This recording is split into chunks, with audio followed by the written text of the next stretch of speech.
उन्हें यह क्यों नहीं दिखता कि राज्यों में बैठे हुए उनके नुमाइंदे लोगों के सरों की छतें उजाड़ रहे हैं। उत्तर प्रदेश हो, असम हो, जम्मू कश्मीर हो, मध्य प्रदेश हो, भाजपा शासित राज्यों के बुलडोजर न सिर्फ लोगों के घरों को उजाड़ रहे हैं बल्कि कुचल रहे हैं लोकतंत्र को, संविधान को, अदालतों के मेयार को। मैम, मैं आंकड़ों की बाजीगरी से अलग हट करके इस बजट पर एक बात कहना चाहता हूं।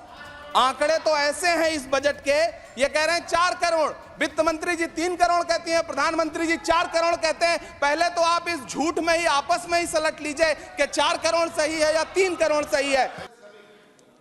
इमरान प्रताप गरी।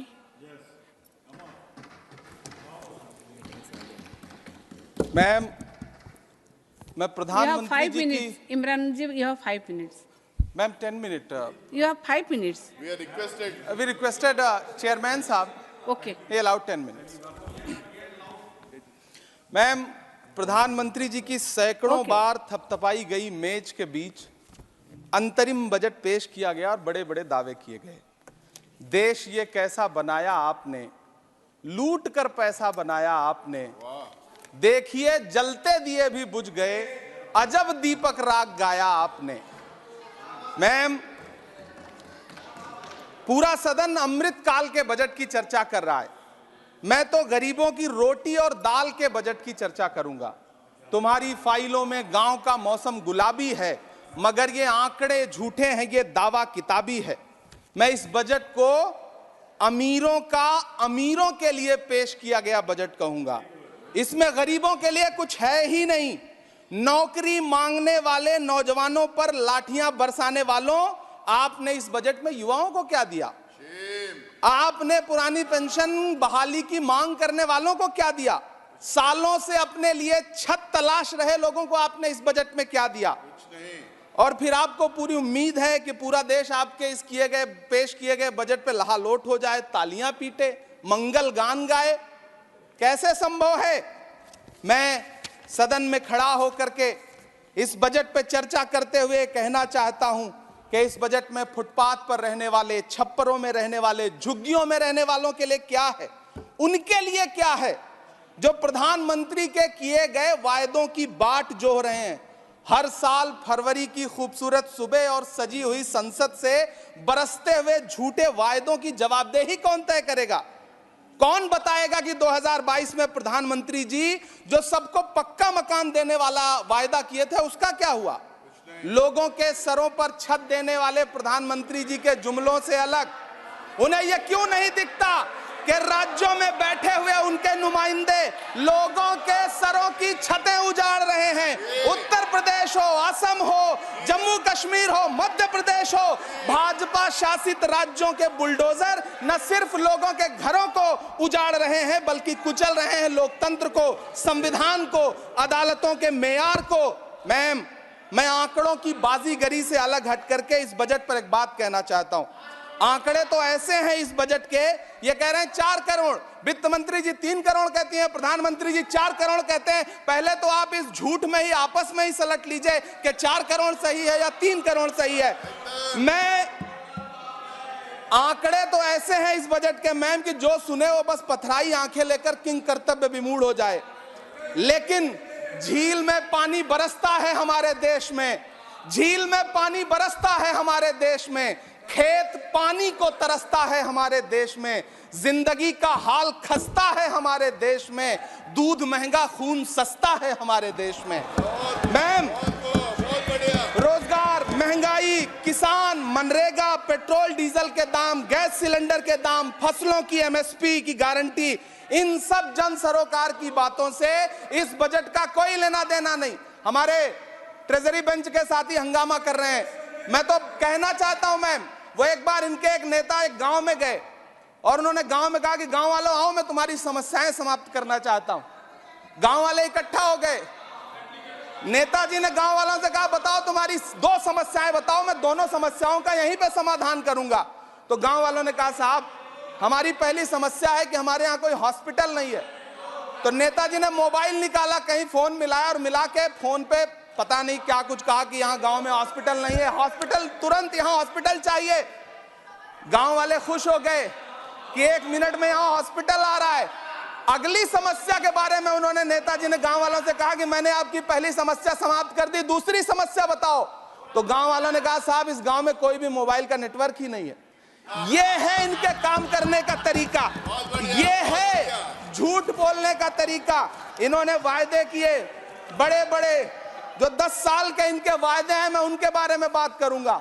वायदों से ज्यादा इनके नारों पे बात करूंगा। पहला नारा था बहुत हुई महंगाई की मार, अब की बार मोदी सरकार। आइए इस नारे की समीक्षा करते हैं। पेट्रोल, डीजल, गैस, ये तो बड़ी बड़ी बातें हैं। आटा, चावल, दूध, दही, पनीर, छाछ, सब चीज पे जीएसटी। अरे ये फिल्में टैक्स फ्री करने वाले लोग कफन तक पर जीएसटी लगा रहे हैं और ये गरीबों की बात करते हैं। मैम ये सरकार झूठ की सरकार है। ये सरकार के जितने दावे हैं सब खोखले हैं। आज प्रधानमंत्री जी कह रहे थे सबका साथ सबका विकास। ये कैसा सबका साथ सबका विकास है कि मौलाना आजाद नेशनल फेलोशिप आपने बंद कर दी, आपने माइनॉरिटी डिपार्टमेंट का बजट घटा दिया। आप कह रहे हैं सबका साथ सबका विकास। आप बात करते हैं बेटी बचाओ बेटी पढ़ाओ। हमारी आंखें हाथरस से लेके कठुआ से लेकर के और देश की जंतर मंतर की सड़क वो देख रहे हैं, जब हमारी ओलंपिक पदक लाने वाली बेटियों को प्रधानमंत्री की चौखट पे अपना मेडल रख देना पड़ रहा है। इससे शर्मनाक क्या हो सकता है। मैम कृषि विकास दर जो 2014 में 4.6% थी, इस वर्ष गिरकर 1.8 कैसे हो गई? क्यों हर दिन 31 किसान आत्महत्या करने को मजबूर हैं? ये सरकार उन पर क्यों बात नहीं करती? कीमत तो बहुत बढ़ गई शहरों में धान की, लेकिन विदा न हो सकी बेटी किसान की। मौका मिला तो लोगों ने कुर्सी के वास्ते तस्वीर ही बिगाड़ दी हिंदुस्तान की, और आज बड़ी बड़ी बातें कर रहे हैं। मैं यहां पर आपसे खड़ा होकर के मैं अंत में इतना कहना चाह रहा हूं कि वित्त मंत्री जी ने बजट में ट्रेनों के डिब्बे को वंदे भारत कोच में बदलने का एक प्रस्ताव रखा अपने भाषण में।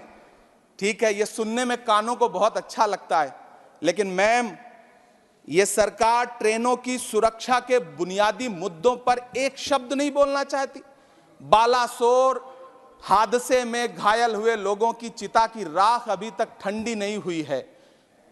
वंदे भारत के वीडियो पोस्ट करने वाली ये सरकार कभी भारत की जनरल डिब्बों की, रेलवे के स्लीपर क्लास डिब्बों की वीडियो अगर पोस्ट करे ट्विटर पे तब समझ में आए। बिहार से, इलाहाबाद से, लखनऊ से दिल्ली आने वाली, मुंबई जाने वाली ट्रेनें देख लीजिए, उनकी हालत देख लीजिए, तो आपको लगेगा कि ये वही ट्रेनें हैं। आज स्थिति ये है कि रेलवे स्टेशन तो छोड़िए, रनवे पर खाना खिला रही हैं आपकी प्राइवेट एयरलाइंस। अभी आपने जुर्माना लगाया है, नोटिस दिया है एक एयरलाइंस को। यह स्थिति आपने करके रख दी है ट्रेनों की, एयरलाइंस की। ऐसे में मैम कागजों पर तो आप कितना भी वंदे भारत और बुलेट ट्रेन सर पर दौड़ा लीजिए, लेकिन असल में भारत की ट्रेनों की डिब्बों की सवारियों की हालत देखने लायक है। अगर सरकार खुली आंखों से उसे देखना चाहे तो देखे और उनकी स्थिति सुधारे। आज प्रधानमंत्री जी ने अपने भाषण में यहां खड़े होकर कई बार न्यू मिडिल क्लास की बड़ी चर्चा की, न्यू मिडिल क्लास जनरेट करेंगे। लेकिन मैं तो यहां खड़ा होकर के सरकार से कहना चाहता हूं कि न्यू मिडिल क्लास का जुमला अपने पास रखिए। यह बताइए कि जो पुराना मिडिल क्लास है उसके साथ आप कैसा व्यवहार कर रहे हैं। आज उसकी स्थिति क्या है?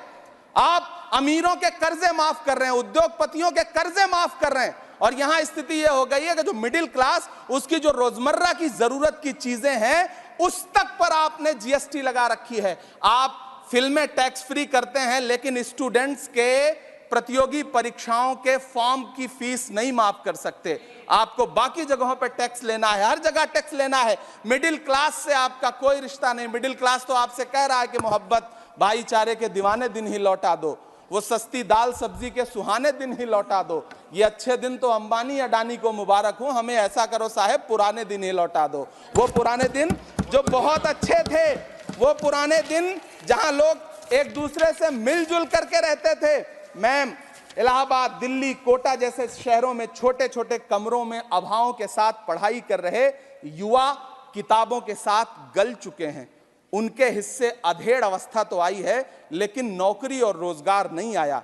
हर साल 2 करोड़ नौकरियां देने का दावा करने वाली ये सरकार 10 साल में युवाओं को नौकरियां नहीं दे पा रही है। 20 करोड़ नौकरियों का बोझ है इस सरकार के कंधे पर, और 2024 में देश देखेगा कि उन्हीं 20 करोड़ नौकरियों के बोझ तले दबकर बैठ जाएगी यह सरकार। यह देश देखेगा, क्योंकि जिस ओर जवानी चलती है उस ओर जमाना चलता है। देश का युवा नाराज है, देश का युवा गुस्से में है। ऐसे में उसकी पीड़ा को इस बजट में कहीं भी आवाज देने की कोशिश नहीं की गई।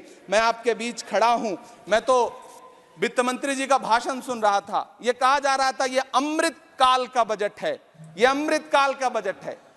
यह कौन सा बजट है यह बाद में तय होगा, लेकिन मैं इतना जानता हूं कि यह इस सरकार का अंतिम बजट है, आखिरी बजट है। इसके बाद न्याय का बजट पेश होगा, जिसकी चर्चा राहुल गांधी जी पूरे देश में कर रहे हैं। न्याय का बजट, 5 न्याय, महिलाओं के लिए, युवाओं के लिए, सामाजिक न्याय की बात जिसकी चर्चा पूरे देश में राहुल गांधी जी कर रहे हैं, वो न्याय का बजट पेश होगा अगली बार। ये इस सरकार का अंतिम बजट है, अंतिम बजट है। अमृत काल में गरीबों की रोटी और दाल के लिए इस बजट में कोई प्राविधान नहीं है, कोई चर्चा नहीं है। बहुत बहुत धन्यवाद। Thank you.